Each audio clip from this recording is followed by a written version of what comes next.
What happened to Sheila and Katherine Lyon on March 25, 1975? They would disappear without a trace, and their case would go cold. Then their case would be solved almost 40 years later. Well, kind of. In March 1975, 12-year-old Sheila Lyon was about to turn 13. She would sometimes get annoyed with hanging out with her 10-year-old sister Katherine, but lately Sheila was actually enjoying and having fun with her little sister being around. They were on their spring vacation, and they would go to the Wheaton Mall that day with $2 between the two of them.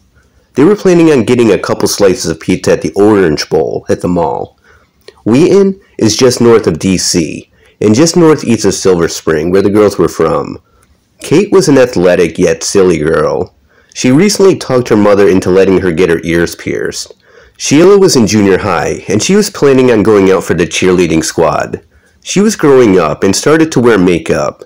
She also made money taking on babysitting jobs, but she would usually save her earnings and put it in her piggy bank. The two blonde adolescents were born to John and Mary Lyon. John was a popular radio DJ in the area at WMAL, whose show reached many people. It was actually the most popular station in D.C. The couple were in their 30s and met many years earlier when they were both students at Xavier University of Cincinnati. Back in those days, the couple were passionate musicians, and they would sometimes perform as a folk band. But soon life would catch up, and their oldest child, Joe, would be born. After the girls, they would have another son named Jay. The children were all very well behaved. They were obedient, they listened, they did whatever they were told, and they certainly would never dream of running away. When the girls didn't come home that evening, John and Mary knew that something was wrong. They would call the police at about 7 p.m., 3 hours after the girls were supposed to be home. The police didn't waste any time, and when word got around and it started being reported on the news, local residents were all too happy to do their part to try to find them. And people would provide information whenever they could. People started calling in tips, but unfortunately nothing ever panned out. Several people had reported the young girls talking to an old man that was showing them a tape recorder at the mall. For many years, it was believed that this tape-recording man had something to do with their abduction. He was an older man, and his presence that day seemed unusual. The whole thing was very bizarre. Kids being abducted at that place at that time period was very rare, and for two young girls to be abducted and to be controlled just didn't happen. It was completely outlandish. There had to be more than one person involved, maybe even 2 or 3. In addition to helpful citizens calling in, you also had your psychic friends that could come out and tell you exactly where the bodies were buried. Also, you had your opportunistic extortionists that were trying to set a ransom for kids they claimed to abduct. These would-be kidnappers would never hang around long enough to claim the money that they demanded. These kinds of things would make John and Mary shut themselves off to everyone for a while. It was too much for them to bear and to deal with. On April 1st, 1975, a week after the girls vanished, a man named Lloyd Welch would make the fateful decision to go down to the mall and to report to security what he witnessed surrounding the girls' disappearance. His stepmother Edna tried to talk him out of going down there. She must have had a sixth sense, because this decision would come back to haunt him. Lloyd was an 18-year-old drughead. He came from a bad family.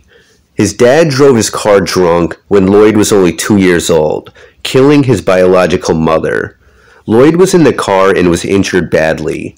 Throughout Lloyd's life, his father would abuse him, both physically and sexually. Sexual abuse seemed to run rampant in the Welch clan that would extend to Lloyd's uncles and cousins. Parents were abusing their kids, brothers were abusing their sisters, or experimenting with them sexually. Lloyd was a high school dropout and really just a lying con man. He had joined the army previously, but was thrown out when he was found to be lying about his age and criminal history. He had a girlfriend named Helen Craver, who he spent all his time with, although he was quite abusive to her. They both hitchhiked to get around, and they worked the carnival circuit for years in order to supply their drug habit.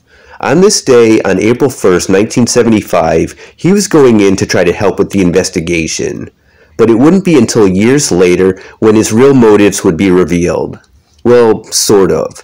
It was hard to believe anything that he said, but one thing is clear. He wouldn't do something unless it benefited himself. When he went to speak with security about the issue, they would soon call the police. Lloyd gave a statement saying he saw the girls talking to the tape recorder man, but this was not new information. However, he would go on to say he saw the girls getting into a car with him, and the man they were leaving with walked with a limp. The man he described was perfect for a sex offender and murderer named Ray Molesky. But this connection would not be made until about 39 years later. That's when Lloyd would be called back in. Fast forward to 2013, now repeat sex offender Lloyd was serving his own sentence. He was doing a 33-year bid for molesting a girlfriend's 10-year-old daughter, in which he used his pinky and tongue on her by his own subtle admission. In 2013, seasoned detective Chris Hamrock was working the cold case. He was determined to get this case solved. He went through the old paperwork and was convinced that Ray Molesky was the perpetrator. Molesky had inserted himself into the investigation earlier, saying that the police should offer the perpetrator immunity in exchange for the information to where the girls' remains were. Molesky had been reported to have picked up little girls and boys at the Wheaton Mall before. Chris thought he was perfect for this crime, and really wanted this case to be solved. There was a problem though.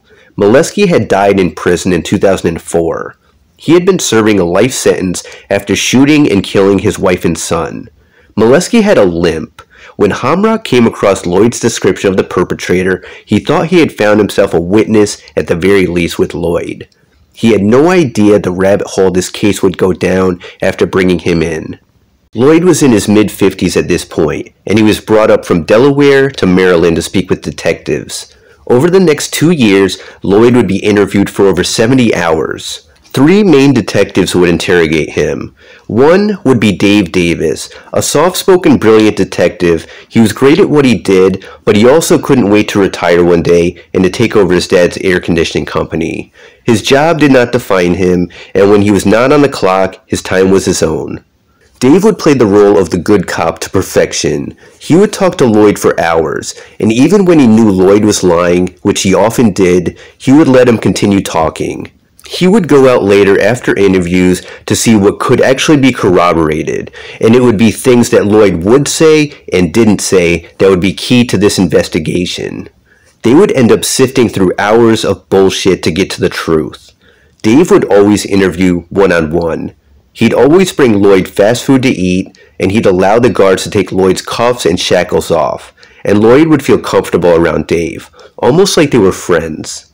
The other pair of detectives that would spend a great deal of time on getting Welch to talk were Mark Janney and Katie Leggett. Mark was a tall man with an athletic build. He spent much of his career working undercover and busting drug dealers. He was a good homicide detective, and in this case he would push Lloyd hard into talking. While Dave would let Lloyd lie, Mark was quick to call him on his bullshit and inconsistencies. The detectives were keeping a lot better track of Lloyd's lies than he was. Katie Leggett was a polygrapher, and she worked in sex crimes. She would be invaluable to this case. Some called her super cop. She would sometimes warm up to Lloyd to get him to talk. She may tell him she knew deep down that he had a heart and a conscience and wanted to do the right thing. Other times, she would yell at him because she wasn't going to listen to any more fairy tales from him. When Dave first went to interview Lloyd, the first thing that Lloyd said to him was, "I know why you're here. You're here about the missing girls." Dave wasn't sure how much Lloyd knew or if he was involved, but when Lloyd insisted on an immunity agreement, Dave instantly thought that Lloyd must be involved somehow. Lloyd would go through so many stories it was unreal. Dave would get Lloyd to admit that him and Ray Molesky were acquaintances, and that Lloyd witnessed the Lyon girls getting in his car, but that Lloyd himself had nothing to do with it. But Lloyd would also say under questioning from Dave that he thought the kidnapper probably raped and burned them. Now why would he have said burned? After Katie gave him a polygraph test, it was determined that he was being deceptive and elusive. Lloyd definitely knew more than he was telling them. Katie demanded the truth from Lloyd, and his story would go in so many different directions.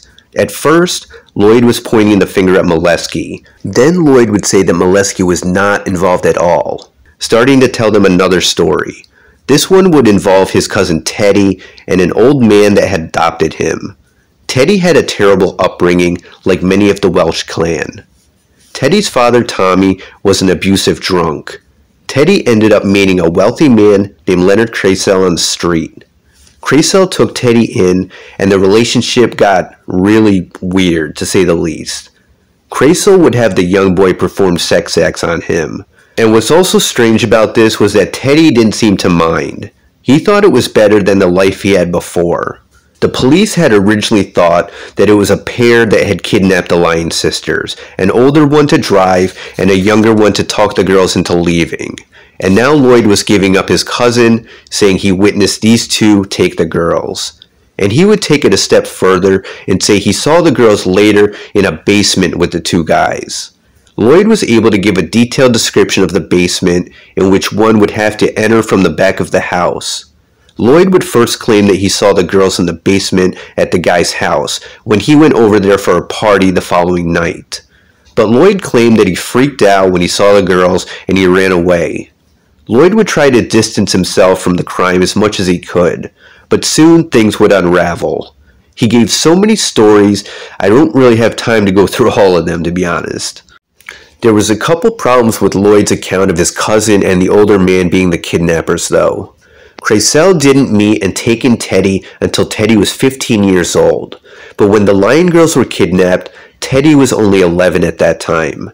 Lloyd would describe Teddy as a mean fucker and that he was violent and did a lot of drugs, but this could not really be substantiated, not when this boy was 11 years old. But instead of taking back the part of Teddy being involved, he doubled down and said Teddy was there, and instead of Leonard Craysell, the man involved was actually Lloyd and Teddy's uncle Dickie, a security guard at that time. Now Dick was known as an unsavory character. He had been accused of sexually assaulting family members and allegedly making porn videos, although not proven. But could he have been the person who orchestrated this kidnapping? Around this time, Lloyd started getting covered a lot in the press. Some women were coming out saying that Lloyd had raped them years ago. Also, one woman who was a young girl at the mall that day said that she recognized Lloyd that day as a guy who was staring and scowling intently at little girls, especially little blonde girls like the Lyon sisters. She had reported this a couple years earlier and a sketch had been made. The sketch looked eerily similar to Lloyd. The media coverage of this case had taken on a life of its own. Lloyd was concerned with inmates threatening him, and he thought he'd be getting out in a couple years of his 33-year sentence. But in a strange twist of fate, Lloyd would surprise everyone when he admitted that he had talked to the Lyon sisters that day and got them to leave with him. He claims he asked them if they wanted to get high. Sheila was curious, he said, and Katherine didn't really want to, but had to go along with her sister. Dickie was wearing his security uniform, and they drove away in a station wagon.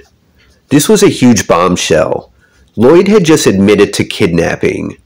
Lloyd kept talking and said that he asked to be let out of the car because he needed to get ice cream for his girlfriend Helen. He said he did not participate in raping the girls and that he later saw them in the basement of his uncle's house, which was also in Hyattsville, the same town that Lloyd lived in. And his uncle was definitely raping one of the girls, he said. And also, he claimed Teddy was there. And Lloyd would run away. Again, he put himself there, but tried to distance himself from the crime, or at least the most heinous parts. Dave wanted him to keep talking. He didn't want to tell Lloyd how much trouble he was in and how many years this would add to his sentence. The detectives started to investigate Lloyd's uncle Dickie and his wife Pat to see if there was any truth to what Lloyd was saying. Dick and Pat had lived in Hyattsville, Maryland in the 70s, but now they lived in Taylor's Mountain in Virginia, which was 4.5 hours away. Lloyd would say that the girls were in his uncle's house for days, but if that was true, how would that information be kept from his wife Pat, unless Pat had known it was going on? Detectives were skeptical about this aspect insofar that they didn't think that Pat would be that much involved. So Dick and Pat's phones were tapped, and police tried to gather what they could. Other Welch family members were divided as to whether they should help the police or not. Some just wanted the police out of their small rural town. Others would be kind of informants, calling Dick or Pat at the police request to try to get something incriminating from them. But Dick and Pat were actually smarter than you'd think. They wouldn't say anything on the phone. They assumed the police were listening in this whole time, and they would be correct. One family member called Teddy when police were listening in, trying to get Teddy to admit to sexually abusing him as a kid, but Teddy wouldn't take the bait. Family members started to turn on each other. Pat even accused Teddy of implicating Dickie in the commission of this crime. There was a graveyard near Dick and Pat's house in Taylor's Mountain. Pat was afraid that they were going to jail after the police started digging around up there. Pat and Dickie would end up being indicted. Pat would be charged and found guilty of perjury because she said she had not been obstructing the investigation under oath, but at the same time, she had told family members to not talk to the police. Nothing really came of the conviction, though. Dick had to answer to his involvement in the kidnapping. He would sound somewhat convincing of his innocence, often starting his answers as, "God is my witness." He would not be charged with kidnapping, and they were both free to go back to Taylor's Mountain. Two Welch family members would give independent reports that would be very damaging to Lloyd. Cousin Connie would say that Lloyd and Helen came up to Taylor's Mountain with a duffel bag that was super heavy. This was not too long after Sheila and Katherine Lyon had gone missing. Connie saw clothes in the bag that had dried blood on them. Lloyd said it was from rotten meat, and it really smelled awful. Connie's brother Henry told his version of the story, saying Lloyd and Helen came to the mountain in a big green car and Lloyd had a big green duffel bag. The bag was heavy, it stunk, and Lloyd said he was carrying Helen's dead dog in it. They ended up burning it in a bonfire. Henry said he never actually saw the contents of the bag, but it looked like blood was on the bag. This account by Henry took a lot of prodding from Detective Dave Davis, who really lost his patience with Henry during the investigation. And ever since, Henry has told the same exact story. Some people think he may know more than what he has said. Back in Maryland, Lloyd would keep telling his stories and he would put himself deeper into the mix. At one point, he would admit to being present in his uncle's home after the kidnapping, and he and Helen were asked to babysit the Lyon sisters, to babysit the kidnapped victims. Lloyd again would not realize how damaging or serious this admission was. The detectives continued to press Teddy and find out if he was a part of this, because Lloyd would insist in all of his stories that Teddy was there and a key player in the kidnapping. But detectives would learn that Teddy had two broken arms that were in casts at that time of the kidnapping. This was proven through medical records and photos. It made it even less likely that Teddy was involved. But during the hours that detectives questioned Teddy, he said that he may have seen the girls upstairs at the house one time where Lloyd was with them. He didn't know who they were. It is difficult to say how accurate this statement is or how good his memory served him. Lloyd's old girlfriend at the time, Helen Craver, was deceased now while the cold case was being investigated, and Lloyd did a pretty good job of not implicating her. But now it would seem that she was present during the kidnapping, and also she may have been present if he did indeed travel to Thaxton at Taylor's Mountain to get rid of at least one of the bodies. Connie and Henry were able to describe what they were driving and the stench of the bag. Henry would say the bag weighed at least 60 to 70 pounds. It's possible at least one of the Lyon girls was dismembered and put in the bag. Lloyd would try to turn this around on Henry and Dickie, saying there was a bag, but it wasn't his, and that Henry and Dick were the ones that threw it in the fire, saying that him and Helen booked out after seeing this. Detective Dave Davis would go out to 4714 Baltimore Avenue, which is where Lloyd and his father Lee used to live in the 70s. Davis really wanted to inspect Dickie's old house in Hyattsville, but unfortunately it wasn't there anymore. He was in the neighborhood that Lloyd grew up at the house that he grew up in. He would ask the current homeowner of the house if he could go inside to look around, and she would allow it. Dave really wanted to see the basement, and was told that he would have to enter it from the backyard. When he got inside, he saw a small bar at the back, and realized there was other details in this room from Lloyd's stories. Dave came back the following day to test for blood. He used Blue Star spray, which is a blood detection agent that would glow bright blue if there's the tiniest bit of hemoglobin present. When he sprayed it in the basement, it lit up from the floor to the ceiling.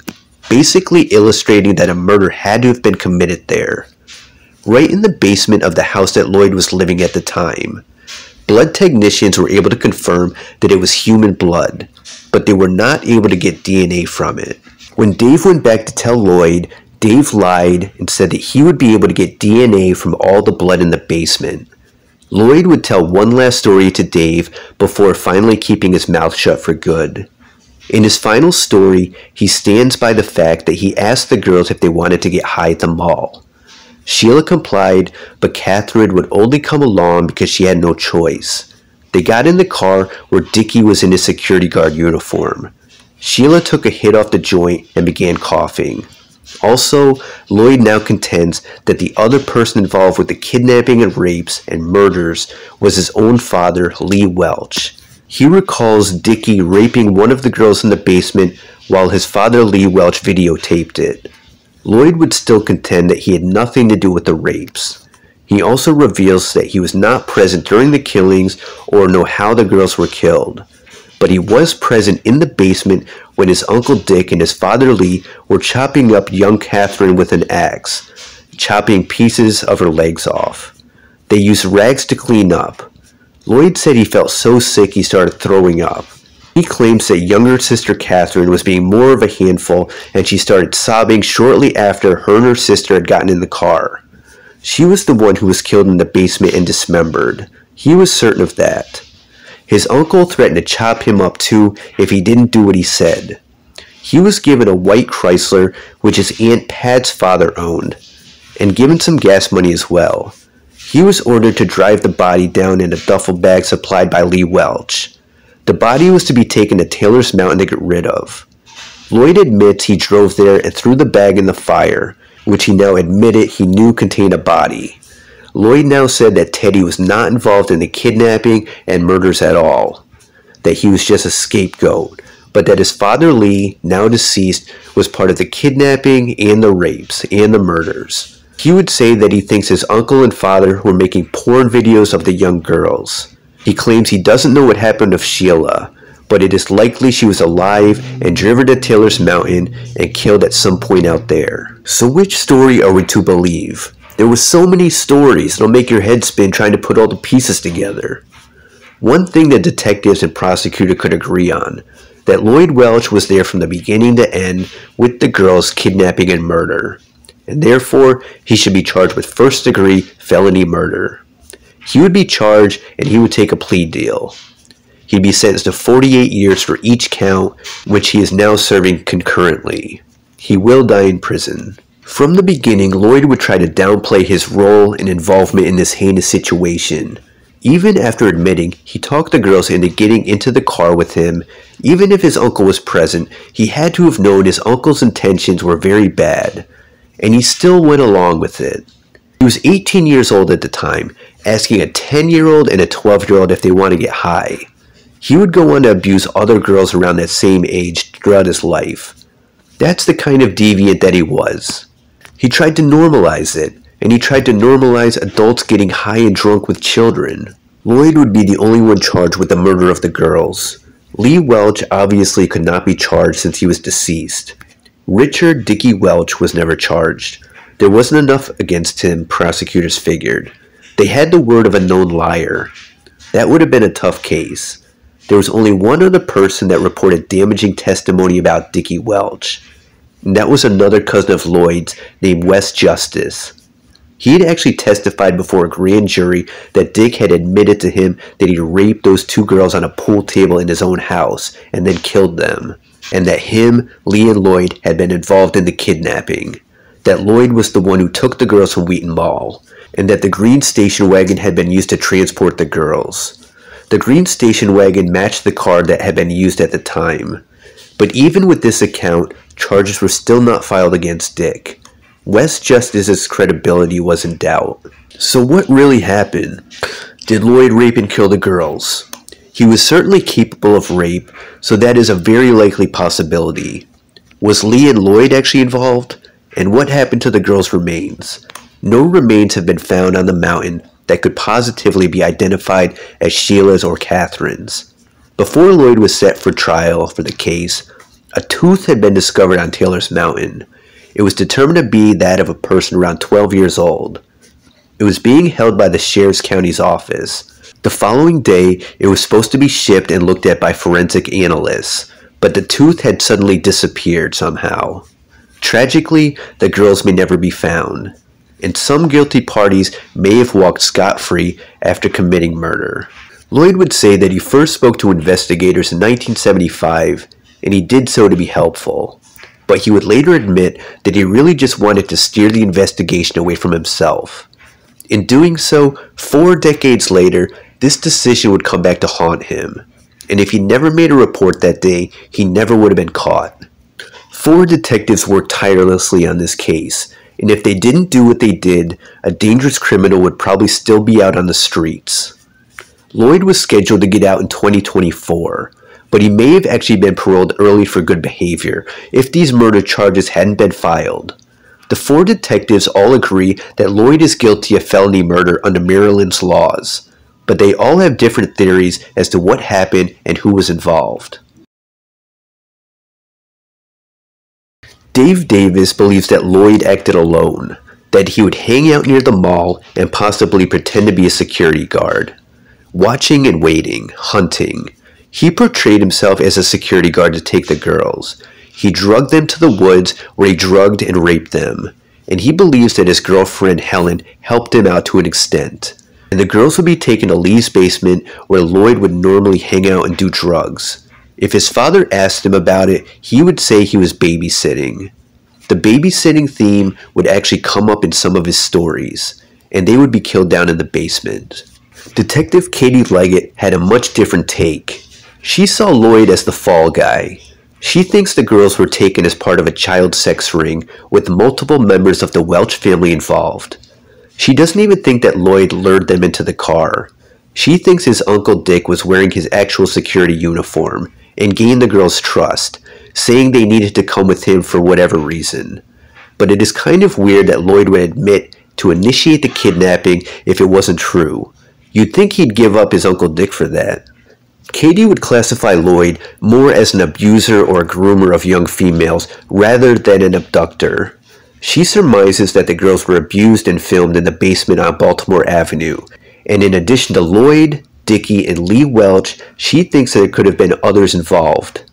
Katherine would be killed there, and Sheila would be taken to Virginia, and thinks that Henry Parker might have even been involved in assaulting her before she was ultimately killed.